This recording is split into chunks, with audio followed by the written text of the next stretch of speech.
오늘 우리가 다 함께 나눌 말씀은 로마서 13장 11절부터 14절까지의 말씀입니다. 본문을 한 절씩 교독하시겠습니다.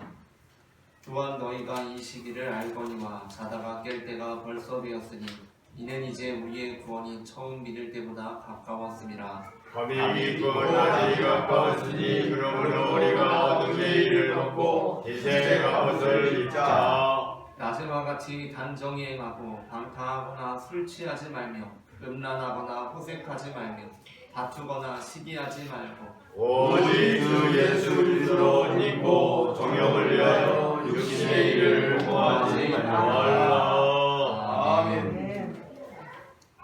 서기 386년 밀라노의 어느 정원에서 어거스틴은 깊은 갈등 속에 홀로 앉아 있었습니다.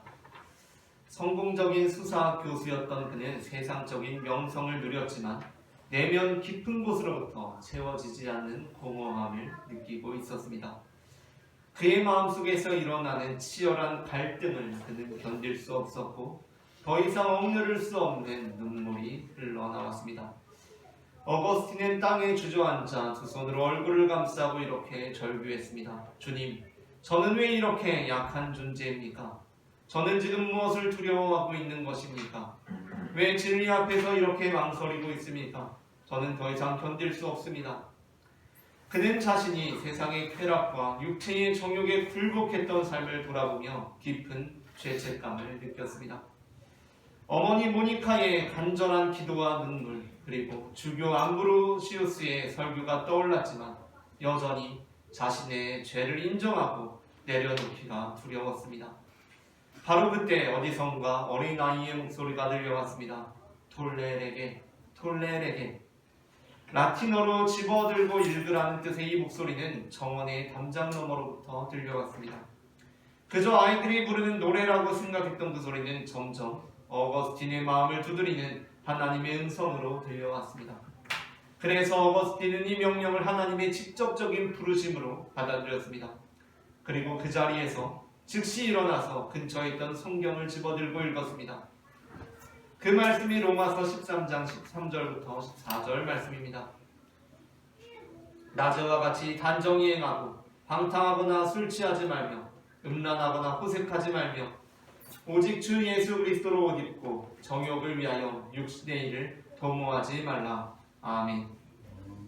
어거스틴은 이 말씀을 통하여 자신이 얼마나 방탕하고 어두운 길을 걸어왔는지, 그리고 예수 그리스도가 어떻게 그를 빛으로 인도하시는지를 깨달았습니다. 그 순간 어거스틴은 오랫동안 자신을 괴롭히던 죄의 사슬이 끊어지는 것을 느꼈습니다. 그는 하나님께 모든 것을 맡기며 이렇게 고백했습니다. 주님, 저는 이제 당신의 것입니다. 저의 방탕함과 교만을 내려놓습니다. 이제는 오직 주님을 따르겠습니다. 그렇게 어거스틴은 세례를 받았고 그의 삶은 완전히 변화되었습니다. 이후 어거스틴은 세속적 성공과 명예, 그리고 방탕한 삶을 버리고 하나님의 진리를 전하는 삶을 살기 시작했습니다. 이것은 바로 기독교 역사에서 가장 위대한 신학자 중에 한 명인 어거스틴의 회심 이야기입니다. 하나님께서 우리 삶에 찾아오실 때 우리의 삶은 변화됩니다. 마치 어둠 가운데 빛이 비치듯이 우리는 어둠의 거추장스러운 옷들을 벗어버리고 빛의 갑옷을 입게 됩니다. 육신의 일을 벗어버리고 오직 주 예수 그리스도로 옷 입게 되는 것입니다. 오늘 우리는 빛의 갑옷을 입자라는 제목의 설교를 나눕니다. 제목을 제가 선창하면서 두 번 읽어보겠습니다. 빛의 갑옷을 입자. 빛의 갑옷을 입자. 빛의 갑옷을 입자. 빛의 갑옷을 입자. 전해지는 말씀을 통하여서 어둠의 일을 벗고 빛의 갑옷을 입는다는 것이 어떠한 변화를 의미하는지 알게 되고 우리의 삶이 어둠의 일을 벗고 빛의 갑옷을 입는 삶이 되기를 소망합니다. 아멘. 그렇다면 어둠의 일을 벗고 빛의 갑옷을 입는다는 것은 어떻게 되는 것입니까? 첫째, 다 함께 읽겠습니다. 첫째, 방탕하거나 술 취하지 않고 성령님의 인도하심을 받는 것입니다. 로마서 13장 12절부터 13절 전반부까지를 함께 읽겠습니다. 밤이 깊고 낮이 가까웠으니 그러므로 우리가 어둠의 일을 벗고 빛의 갑옷을 입자. 낮에와 같이 단정히 행하고 방탕하거나 술 취하지 말며. 아멘. 바울은 우리에게 방탕하거나 술 취하지 말라고 말씀합니다. 이는 단순히 술을 마시지 말라는 뜻이 아니라 방탕한 삶의 방식과 세상의 쾌락에 빠지지 말라는 것입니다. 초대교회 당시 로마 사회는 술과 방탕이 만연한 문화를 가지고 있었습니다. 그들의 축제와 연회는 무질서와 탐욕으로 가득 차 있었고, 이는 인간의 죄성과 욕망을 부추기는 도구로 사용되었습니다. 바울은 이러한 세상의 어둠 속에서 벗어나 성령님의 인도하심을 받는 삶으로 나아가야 한다고 말씀합니다. 이러한 시대적 상황 속에서 초대교회 성도들이 성령 강림을 통해 완전히 새로운 삶으로 변화된 모습은 우리가 나아갈 방향을 제시합니다. 사도행전 2장에서 제자들이 오순절 성령 강림을 체험했을 때 사람들은 성령의 충만함을 경험한 제자들을 향해 조롱하여 이르되 그들이 새 술에 취하였다 라고 말하기도 했습니다. 하지만 베드로는 이 어둠 가운데 빛으로 우뚝 서서 이렇게 선포했습니다. 사도행전 2장 14절부터 21절 말씀을 다 함께 교독하시겠습니다. 베드로가 11사도와 함께 서서 소리를 높여 이르되 유대인들과 예루살렘에 사는 모든 사람들아, 이 일을 너희로 알게 할 것이니 내 말에 귀를 기울이라. 내가 생각하시니 너희 생각과 같이 이 사람들이 취한 것이 아니라 이는 곧 선지자 요엘을 통하여 말씀하신 것이니 일러스되 하나님이 말씀하시기를 말세에 내가 내 영을 모든 육체에 부어주리니 너희의 자녀들은 일어날 것이요 너희의 젊은이들은 환상을 보고 너희의 늙은이들은 꿈을 꾸리라. 그때에 내가 내 영을 내 남종과 여종들에게 부어주리니 그들이 예언할 것이요 또 내가 위로 하늘에서는 기사를 하늘로 가득한 지를 베풀리니 곧 힘으로 불과 연기로다. 주의 크고 영화로운 날이 이르기 전에 해가 변하여 어두워지고 달이 변하여 피가 되리라. 누구든지 주의 이름을 부르는 자는 구원을 받으려 하느니라. 아멘. 예수님의 제자들이 성령의 충만함을 받게 되고 성령의 인도하심을 받게 되었을 때 그 빛은 너무도 강렬하여 그에 비하면 해조차도 어둠입니다. 이처럼 성령의 충만한 삶은 세상적인 방탕함과 술에 의존하는 삶과는 본질적으로 다른 삶입니다. 성령으로 충만한 사람들은 세상의 어둠과 쾌락에서 벗어나 하나님의 빛 가운데 거하며 하나님의 뜻을 따라 새 생명을 누리게 된다는 것입니다. 그렇게 우리가 하나님의 자녀가 되고 어둠의 일을 벗고 빛의 갑옷을 입고자 할 때 우리는 성령을 힘입어 성령의 능력으로 술에 의존하는 삶으로부터 떠나야 합니다. 술은 온전한 하나님의 사람까지도 넘어지고 실수하게 만듭니다. 창세기 8장에서 노아는 홍수로부터 구원을 받고 하나님께 제단을 쌓았습니다. 그리고 그 하나님으로부터 다시는 모든 생물을 홍수로 멸하지 아니할 것이라는 언약의 말씀도 받았습니다. 그것은 인류를 향하신 하나님의 사랑이 다시 한번 확증되는 말씀으로서 그 말씀에는 온 세계를 향한 하나님의 축복과 용서가 담겨 있었습니다. 이제 하나님께서는 구름 속에 무지개, 즉 레인보우를 두심으로 혹여 이 땅에서 다시 죄악들이 일어나게 될지라도 그 책임의 화살을 자신을 향하게 하셨습니다. 무지개가 영어로 레인보우 아닙니까? 레인보우는 비라는 뜻과 활이라는 뜻을 가지고 있습니다. 그 활이 어느 쪽을 향해 있습니까? 바로 하늘을 향해 있다는 것입니다.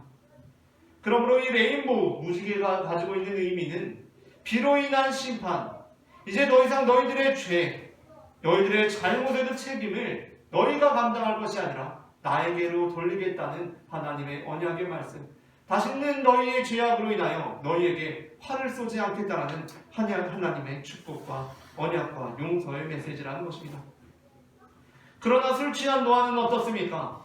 이 하나님의 말씀을 듣고서도 하나님의 축복의 메시지를 저주와 책임 전가의 메시지로 뒤집습니다. 창세기 9장 18절부터 27절 말씀을 한 절씩 교독하시겠습니다.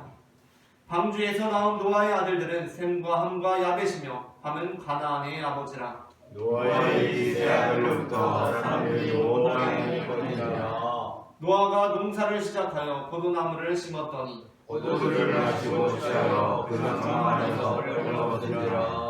가나안의 아버지 함이 그의 아버지의 하체를 보고 밖으로 나가서 그의 두 형제에게 알리니 셈과 야벳이 옷을 가져다가 자기네 어깨에 메고 들어가서 그들의 아버지의 죄를 묻었으며 그들이 얼굴을 돌이키고 그들의 아버지의 상처를 보지 아니하였더라. 노아가 술이 깨어 그의 작은 아들이 자기에게 행한 일을 알고 이에 그의 가난한 것을 받아 그의 형제 종들의 종이 되기를 원하노라. 또 이르되 셈의 하나님 여호와를 찬송하리로다. 가나안은 셈의 종이 되고 하나님이 아들을 상대하게 하사 셈의 장막에 거하게 하시고 가나안은 그의 종이 되게 하시고 원하노라 하였다. 아멘. 노아가 어떤 사람입니까? 신약 성경에 보게 되면 노아는 세상 사람들의 조롱 가운데서도 하나님의 말씀을 붙들고 온유하게 방주를 건설했던 인물이었습니다. 세상 사람들은 그 큰 방주를 짓는 노아를 보면서 조롱했습니다. 아니, 산 위에 저렇게 큰 방주를 지어서 무엇할 것인가? 그러나 노아는 그들을 향해서 분개하는 것이 아니라 하나님의 말씀만을 붙들고 방주를 건축했습니다. 그러나 노아는 술 취함으로 자신의 부족한 모습을 보이고 맙니다. 그런데 거기서 더 나아가서 자신의 부족함으로 인하여 발생한 일에 대한 책임을 자신의 둘째 아들에게 전가시키고 그를 저주하고 있다는 것입니다. 사실 노아가 술 취함으로 인하여서 잘못을 범하고 실수를 벌이게 되었을 때, 술에서 비로소 깨어나게 되었을 때 그가 행할 일은 무엇입니까? 얘들아, 아버지로서 내가 참 잘못했다. 너에게 덕스러운 모습을 보이지 못했다. 내가 참 허물이 많다 라고 고백해야 할 것 같은데 노아는 그렇게 행하지 않습니다. 노아는 자신의 부족함으로 인하여 발생한 일에 대한 책임을 자신의 둘째 아들에게 전가시키고 그를 저주합니다. 즉 노아는 믿음의 사람으로 하나님의 은혜를 받았지만 술에 의해 그가 자제력을 잃는 순간 그의 삶에 어둠이 들이닥쳤다는 것입니다.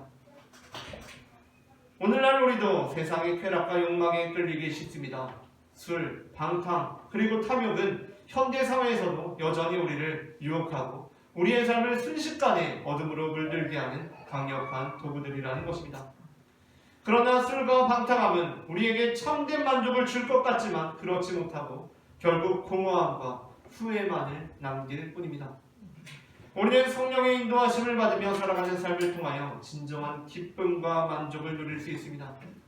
빛의 갑옷을 입으라는 바울의 권면은 단순히 죄를 피하라는 말씀이 아니라 하나님께서 우리에게 예비하신 성령 충만한 삶을 누리라는 초대입니다. 우리는 빛의 갑옷을 입음으로써 성령의 인도하심 아래서 새로운 삶을 살아갈 수 있다는 것입니다. 다음으로 둘째 함께 읽겠습니다. 둘째, 음란하거나 호색하지 않고 하나님만 경배하는 것입니다. 로마서 13장 12절부터 13절 중반부까지를 한 목소리로 읽겠습니다. 밤이 있고 낮이 가까워지니 그러므로 우리가 어둠의 일을 벗고 빛의 갑옷을 입자. 낮에와 같이 단정히 행하고 방탕하거나 술 취하지 말며 음란하거나 호색하지 말며. 아멘. 빛의 갑옷을 입는 삶은 빛의 갑옷을 입는 마음의 정결함과 하나님을 향한 온전한 헌신을 포함하고 있습니다. 음란과 호색은 단순히 육체적인 죄뿐만 아니라 영적인 죄와도 연결되어 있습니다. 구약시대의 선지자들은 이스라엘 백성들이 하나님을 떠나 우상을 숭배할 때 그것을 영적인 간음이다 라고 비유했습니다. 호세아 4장 12절부터 14절 말씀을 한 절씩 교독하시겠습니다. 내 백성이 나무에게 듣고 그 막대기는 그들에게 고하나니 이는 그들이 음란한 마음에 미혹되어 하나님을 버리고 음행하였음이니라. 그들이 천만 꼭대기에서 전을 들며 작은 산에서 분양하되 참나무와 버드나무와 산수리나무와 여전하니 이는 그가 만나는 기준이라. 이름으로 너희를 날리는 너희의 형제들은 간음을 행하는도다. 함께 읽겠습니다. 너희 딸들이 음행하며 너희 며느리들이 간음하여도 내가 벌하지 아니하리니 이는 남자들도 창기와 함께 나가며 음부와 함께 인생을 들이미니라. 깨닫지 못하는 백성은 망하리라. 아멘. 본문에서 행음한다, 음란히 행한다라는 말씀은 단순히 그들이 육체적으로 음행하는 것이 아니라 육체적으로 음행하는 것을 의미하는 것이 아니라 산속에서 우상 숭배하는 것을 의미합니다.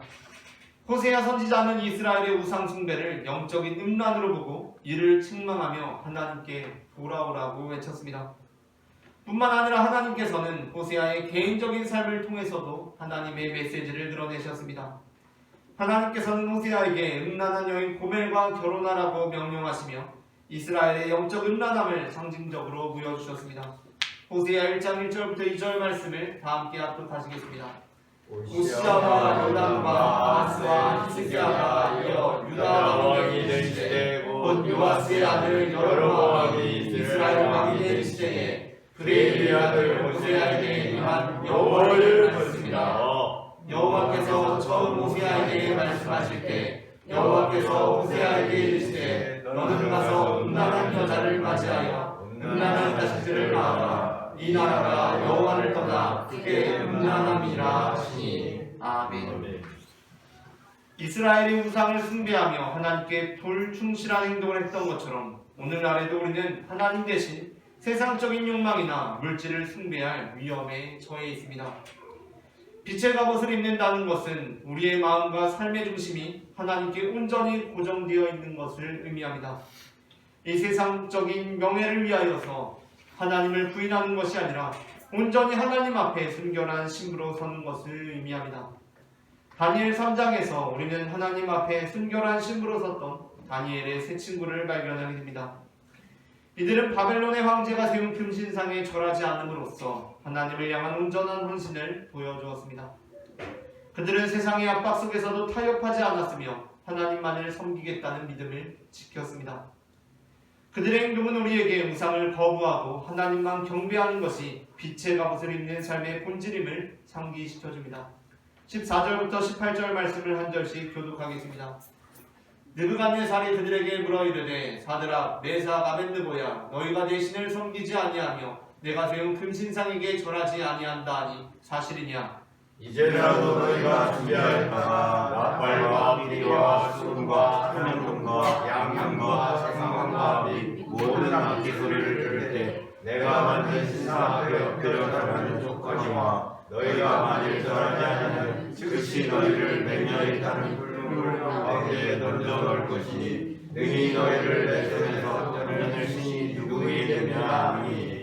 사드락과 메삭과 아벳느고가 왕에게 대답하여 이르되 느부갓네살이여 우리가 이 일에 대하여 왕에게 대답할 필요가 없나이다. 왕이여 우리가 섬기는 하나님이 있으시다면 우리를 맹렬히 타는 훌 가운데서 능히 던져내시고 왕의 손에서도 던져내시리이다. 함께 읽겠습니다. 그렇게 하지 아니하실지라도 왕이여 우리가 왕의 신들을 섬기지도 아니하고 왕이 세우신 그 신상에게 절하지도 아니할 줄을 알아옵소서.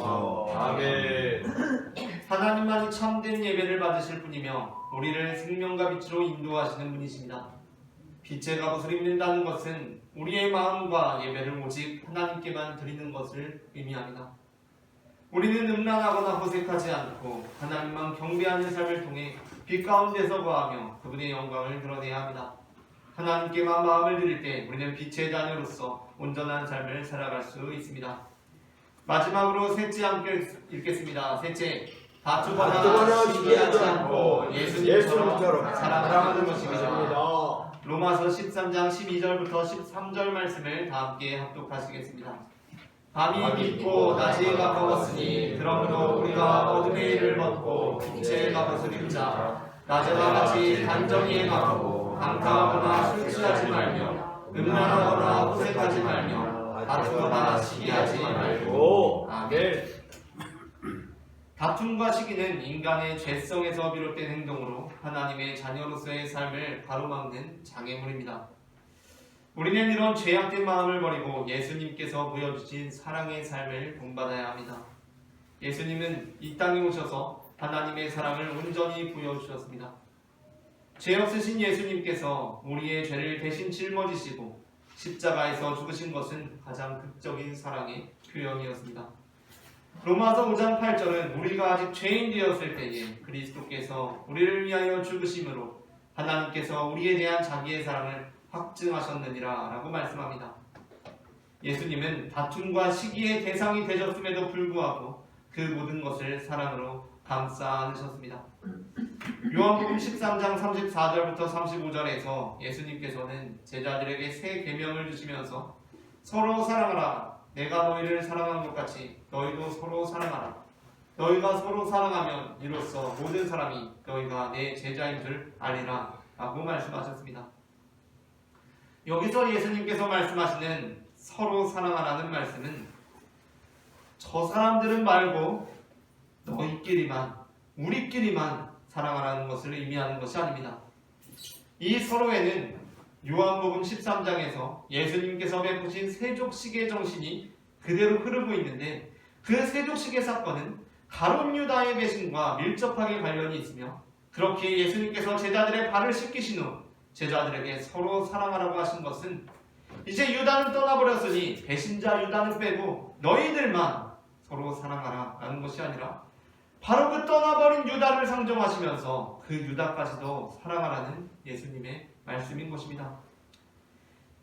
예수님께서 우리를 사랑하신 것이 바로 그 사랑이기 때문입니다.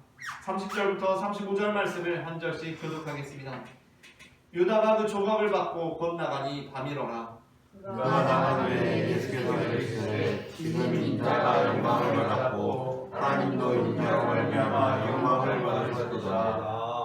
만일 하나님이 그로 말미암아 영광을 받으셨으면 하나님도 자기로 말미암아 그에게 영광을 주시리니 곧 주시리라. 장군자가 내가 다시 진실까지 이르노라. 너희가 나를 찾으려자 일찍이 내가 너희들에게 너희는 내가 가는 곳에 올 수 없다고 하는 것과 같이 지금 너희에게도 이르노라. 세 계명을 너희에게 주노니 서로 사랑하라. 내가 너희를 사랑한 것 같이 너희도 서로 사랑하라. 너희도 서로 사랑할 때로 모든 사람이 모든 사람이가 너희의 제자인 줄 알리라. 아멘. 예수님께서는 너희가 서로 사랑하면 이로써 모든 사람이 내 제자인 줄 알리라 라고 말씀하십니다. 그런데 그 서로 사랑하라는 말씀은 너희끼리만 사랑하는 것이 아니라 내가 너희를 사랑한 것 같이, 우리가 아직 하나님과 원수 되었을 때에 하나님께서 그 아들 예수 그리스도를 보내사 우리를 향하신 자신의 사랑을 확증하신 것처럼, 바로 예수님께서 그렇게 우리를 사랑하신 것처럼 우리도 그렇게 사랑할 때 모든 사람들이 우리가 예수님의 제자인 것을 알리라는 것입니다. 사랑은 세상의 그리스도인을 보고 하나님의 자녀임을 알게 하는 증거입니다. 그러나 다툼과 시기는 이 사랑을 가로막는 요소들입니다. 다툼은 인간의 자존심과 이기심에서 시작되며, 시기는 상대를 향한 질투와 비교에서 비롯됩니다. 이런 마음은 하나님이 원하시는 관계와 삶을 깨뜨린다는 것입니다. 초대교회의 바나바는 바울이 회심한 후에도 초대교회가 교회의 박해자였던 바울을 의심하고 받아들이지 않을 때 다툼과 불신의 장벽을 넘어서 바울을 추천하며 사랑으로 그를 품었습니다. 사도행전 9장 26절부터 27절 말씀을 다 함께 읽겠습니다.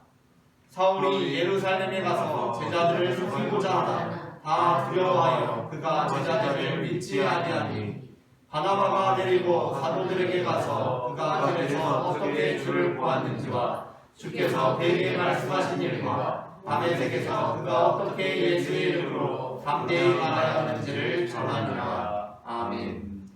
바나바의 사랑은 교회가 하나 되는데 중요한 역할을 했습니다. 그러므로 야고보서 3장 13절부터 17절은 이렇게 말씀합니다. 본문을 한 절씩 교독하겠습니다.